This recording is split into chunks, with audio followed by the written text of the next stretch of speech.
Anlamıyorum. Bilmiyorum. Anlamıyorum. Anlamıyorum. Yalvarırım, anlamıyorum. Anlamıyorum. मौत एक ऐसी अटल हकीकत है जिसे दुनिया का कोई भी शख्स झुटला नहीं सकता। दुनिया में आपको हर एक चीज़ पर एतराज़ करने वाले हज़ारों लाखों लोग मिल जाएंगे, लेकिन मौत पर सब एग्री हैं कि ये वो अटल हकीकत है जिसको कोई नहीं झुटला सकता। क्योंकि हम अपने सामने रोज़ाना लोगों को मरता देखते हैं, लेकिन चाह कर भी कुछ भी नहीं कर सकते। ना हमारा पैसा इसको रोकने के काम आता है, ना हमारी टेक्नोलॉजी और ना कोई चालाकी इसको धोखा दे सकती है। साइंस के मुताबिक मौत एक कुदरती अमल है जिसको रोका नहीं जा सकता, लेकिन मौत के करीब ले जाने वाले बुढ़ापे को कुछ स्लो ज़रूर किया जा सकता है। लेकिन हैरत अंगेज़ तौर पर इस्लाम मौत को सिर्फ रूह के जिस्म को छोड़ने के तौर पर बयान नहीं करता, बल्कि इसके 6 मरहले बयान करता है जो आपने, मैंने और दुनिया के हर एक शख्स ने अपनी मौत के वक्त एक्सपीरियंस करने हैं, जिन्हें हर शख्स अपने अमल के मुताबिक ऑब्जर्व करेगा। किसी के लिए ये पुरसकून होगी तो किसी के लिए इंतहाई अजियतनाक। जैसा कि अल्लाह पाक कुरान करीम के अंदर फरमाता है कि हर जिंदा चीज़ को मौत का जायका चखना है, और हम सभी लोग जानते हैं कि खाने का जायका दरअसल डिपेंड करता है उसको चखने वाले शख्स पर। सो इसका मतलब ये है कि एक जैसी मौत की सख्ती हर एक शख्स के लिए अलग अलग जायका रखती है। कुरान और हदीस के मुताबिक मौत के वो 6 मरहले दरअसल हैं क्या, आइए जानने की कोशिश करते हैं। पहला मरहला यानी यौमुल मौत। ये वो दिन है जब इंसान की ज़िंदगी का खात्मा हो जाता है और इसकी मौत का दिन तय हो चुका होता है। इस दिन अल्लाह पाक फरिश्तों को हुक्म देता है कि वो ज़मीन पर जाएं और इस इंसान की रूह कब्ज़ करें ताकि इसे अपने रब से मुलाकात के लिए तैयार किया जा सके। बदकिस्मती से कोई भी शख्स इस दिन के बारे में नहीं जानता, और जब वो दिन आता है तो इंसान को ये एहसास नहीं होता कि ये इसकी मौत का दिन है। हाँ, लेकिन उस दिन की कुछ ऐसी जिस्मानी तब्दीलियाँ होती हैं जो कि एक इंसान अपने जिस्म के अंदर महसूस कर सकता है। मिसाल के तौर पर एक मोमिन के दिल को इस दिन खुशी और सुकून मिलता है, जबकि बुरे अमाल करने वाले को सीने के अंदर, दिल के अंदर दबाव महसूस होता है। इस मरहले पर शयातीन और जिन्नात फरिश्तों के नज़ूल को देखते हैं कि फरिश्ते आसमान से उस इंसान की रूह को कब्ज़ करने के लिए आ रहे हैं, लेकिन इंसान इनको नहीं देख सकता। कुरान करीम के अंदर इस मरहले का जिक्र कुछ ऐसे किया गया है कि उस दिन से डरो जिस दिन तुम अल्लाह की तरफ लौटाए जाओगे, फिर हर जान को इसके किए का पूरा बदला दिया जाएगा। सूरह अल बकरा आयत 281। दूसरा मरहला कहलाता है रूह के निकलने के अमल का शुरू होना।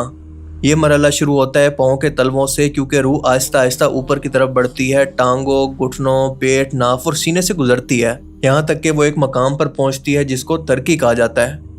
इस जगह पर इंसान थकन और चक्कर महसूस करता है और खड़े होने के काबिल भी नहीं रहता। उसके जिस्म से आहिस्ता आहिस्ता जिस्मानी ताकत ख़त्म होना शुरू हो जाती है, लेकिन वो अभी भी नहीं समझ पाता कि उसकी रूह जिस्म से निकल रही है।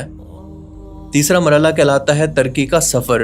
आपको बताता चलूं कि तरकी हल्क के नीचे 2 हड्डियों को कहा जाता है जो कि कंधों तक फैली होती हैं। कुरान करीम के अंदर इस मरहले का जिक्र कुछ ऐसे किया गया है कि हरगिज़ नहीं, जब रूह हल्क तक पहुंच जाएगी और कहा जाएगा कि कौन है झाड़ फूंक करने वाला, वो समझ जाएगा कि अब दुनिया से जुदाई का वक्त आ चुका है और इसकी एक पिंडली दूसरी पिंडली से लिपट जाएगी। सूरह अल क़ियामा आयत 26 से 29।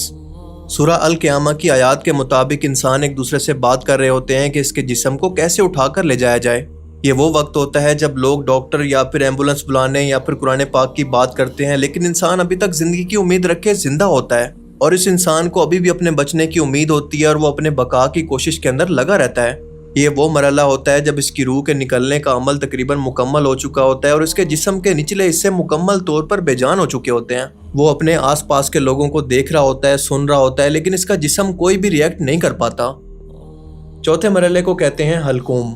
ये मौत का आखिरी मरहला है जो कि इंतहाई तकलीफ दे और इंतहाई मुश्किल होता है, और ऐसा इसलिए क्योंकि दुनिया के अंदर रहते हुए इसकी आंखों पर रूहानी दुनिया से जो पर्दा मौजूद था वो हट जाता है और वो अपने इर्द गिर्द मौजूद फरिश्तों को देखता है।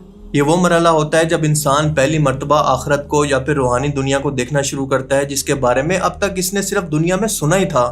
कुरान पाक की सूरह काफ की आयत 22 के अंदर इसको अल्लाह ताला इस तरह से बयान फरमाते हैं कि हमने तुम्हारी आंखों से पर्दा हटा दिया और आज तुम्हारी नज़र बहुत तेज़ है।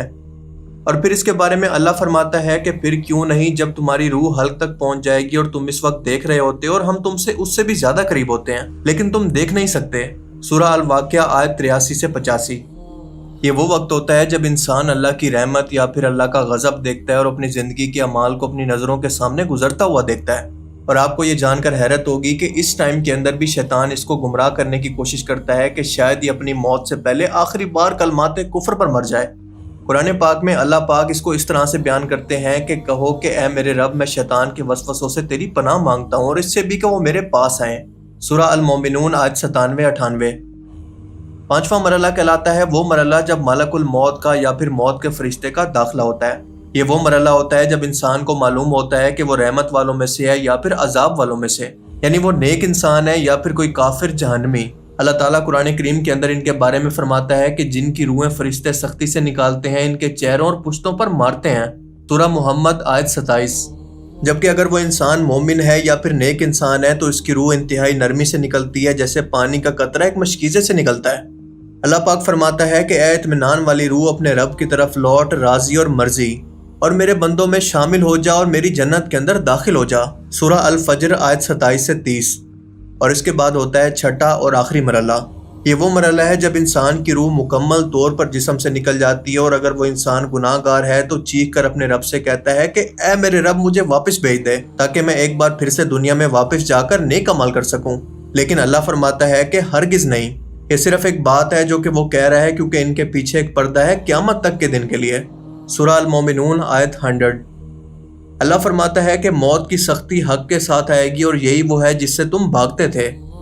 حدیث شریف میں آتا ہے کہ جب مومن کی موت کا وقت آتا ہے تو فرشتے ریشمی کپڑے کے اندر لپٹا ہوا جنت کا خوشبودار کفن لے کر آتے ہیں اور اس کی روح کو انتہائی نرمی کے ساتھ قبض کر کے جنت کی بشارت دیتے ہیں، جبکہ بدکار اور نافرمان لوگوں کی روح انتہائی سختی اور تکلیف کے ساتھ ایسے نکالی جاتی ہے کہ فرشتے اس کی روح کو کھینچتے ہیں جیسے گیلی اون کے اندر لوہے کی سوراخ پھنسی ہو۔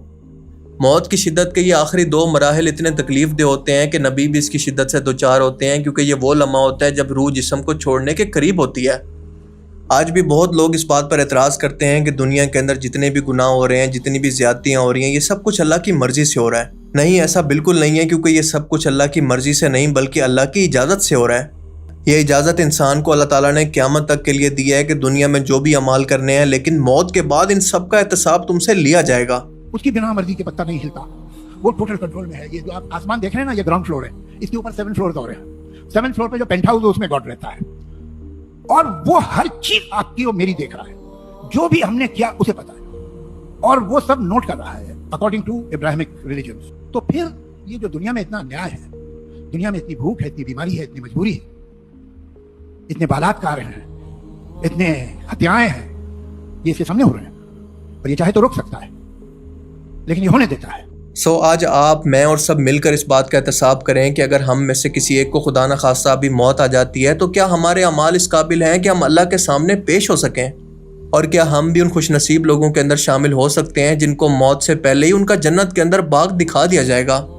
اور اگر اس کا جواب نہیں میں ہے تو خدا کا شکر کریں، کیونکہ ابھی تک آپ زندہ ہیں۔ اللہ تعالیٰ ہمیں سمجھنے کی اور نیک عمل کرنے کی توفیق عطا فرمائے۔ آمین۔